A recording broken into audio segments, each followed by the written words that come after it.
Hi, I'm Tiny Ding, and today I'm going to be talking to you guys about World War II in the Canadian perspective. Alright, so first of all, we're going to talk about First Nations treatment and contributions. Aboriginal men and women were not Canadian citizens, and not subject to conscription efforts. Regardless, they volunteered and stood as allies with their settler brothers, nation to nation, in defense of the land and our collective freedoms. They made valuable contributions to the war efforts and earned more than 50 medals throughout both conflicts. Our soldiers fought for their shared values of freedom and democratic rights for all. However, these soldiers returned from the war and quickly realized that these freedoms and rights did not equally apply to them as they did their non-native comrades. The policies of enfranchisement under the Indian Act meant that the many returning soldiers had their identity as status Indians stolen from them. The Act stated that any Indian who was absent from the reserve for 4 consecutive years would lose their status. Upon returning home, many also learned that their reserve lands had been sold to their soldier settlement board. This process converted reserve land to fee simple land, reducing the overall size of reserve areas and ultimately the treaty responsibilities tied to that land.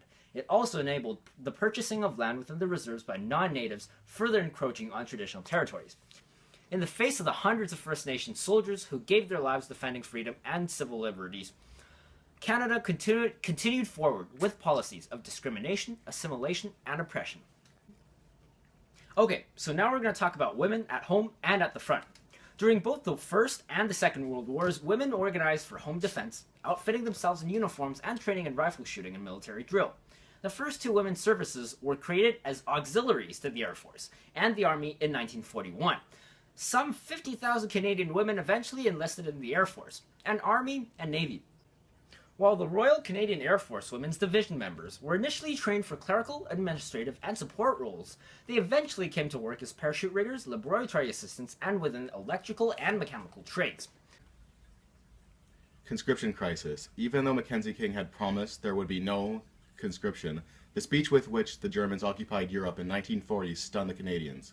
Many Canadians demanded more government action. King quickly brought in the National Resources Mobilization Act, NRMA. Most significantly, the NRMA allowed conscription but only for home defense. 2 decades later, as the threat of new war in Europe became acute, the question of military conscription again caused lively political debate in French Canada.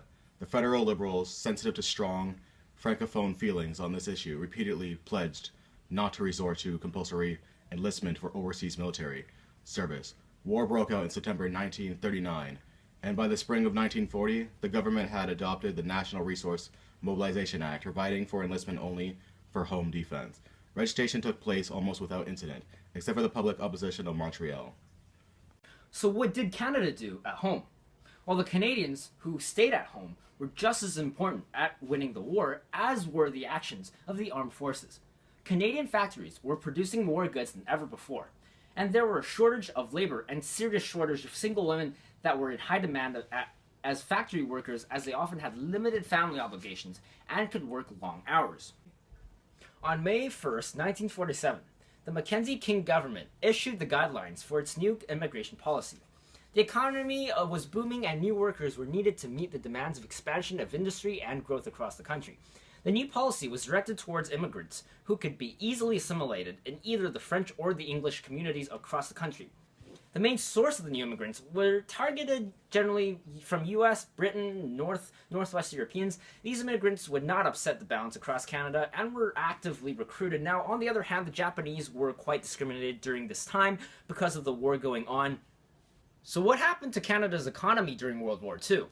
Well, with so much increased production and employment, people suddenly had more money to spend. But there were fewer goods to be able to buy because most of the product produced were shipped to Britain. King wanted to avoid the problem of inflation, in which too many dollars were chasing too few goods. He also wished to prevent the massive debt problem that had burdened Canada ever since the last war. After greatly contributing, Canada ended up having the 3rd largest navy and 4th largest air forces. Since Canada had done so well in the war, already their second world war as a country, Canada started to grow further and further apart from Britain.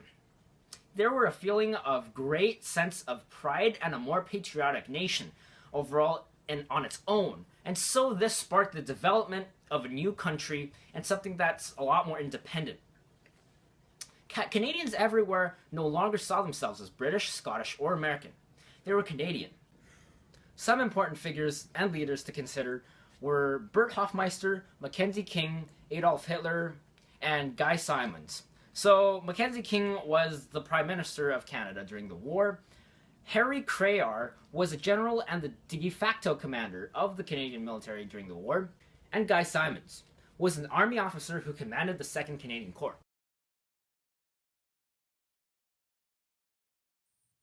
Many technological advancements happened during World War II.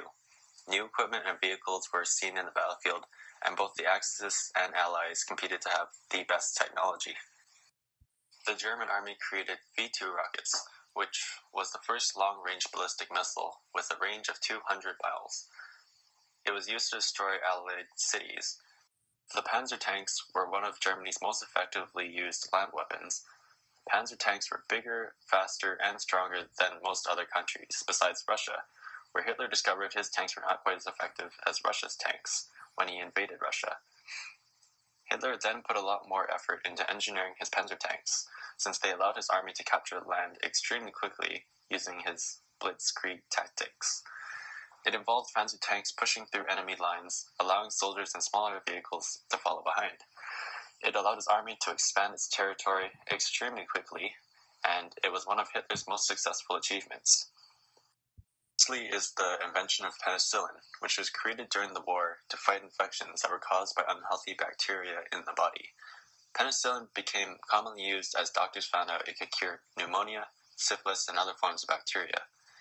It was manufactured so much that there were over 650 billion units created by the end of 1945. They were sent with the troops that fought on D-Day and made the odds of surviving higher due to the time before surgery. The Allied forces had an average wait time of 14 hours of waiting before getting any further treatment, which made penicillin a serious lifesaver. Radar was an important piece of technology introduced by the Allies. Radar gave the Allies a great advantage since they could spot bombers from however hundreds of miles away and gave them more time to prepare. Along with the development and use of radio waves, microwaves also became used during the time. The microwave was discovered to cook when an engineer discovered a candy bar in his pocket was melting. He discovered microwaves vibrate the water particles, and soon it became a common household appliance. Alright, so now one of our members is going to interview one of the elderly people, and they're going to explain their experiences that they had with the Japanese invading Hong Kong. 打嚟嗰陣時，你識唔識一啲人呢？有冇受過啲日本仔氣咁樣啊？統治咗廣州市，我喺廣州市啊嘛，咁啊有啦。咁我哋咧就已經知道日本仔嚟啦，咁就已經走咗噶啦，即係離開咗廣州噶啦。我就咁啊包一隻船咧，就去香港。啊係。嚟香港。咁點解你會知道即係邊個提醒你啲日本仔嚟啦？即係我爸爸個表哥咧，佢喺海關度嘢，即係喺政府度做嘢嘅，咁佢咪知咯，知話俾我哋聽。咁我哋屋企叫做有兩個錢啦，咁就早啲走啦，就唔使俾啲日本仔蝦啦。係咪見到日本仔要做啲咩㗎？即係佢嗰度你要鞠躬俾佢㗎，要好深嘅鞠躬㗎，即係你行過就見到佢就要鞠躬㗎啦。如果唔鞠會點啊？一巴冚落呢度咯。Hi, I'm Tiny Ding.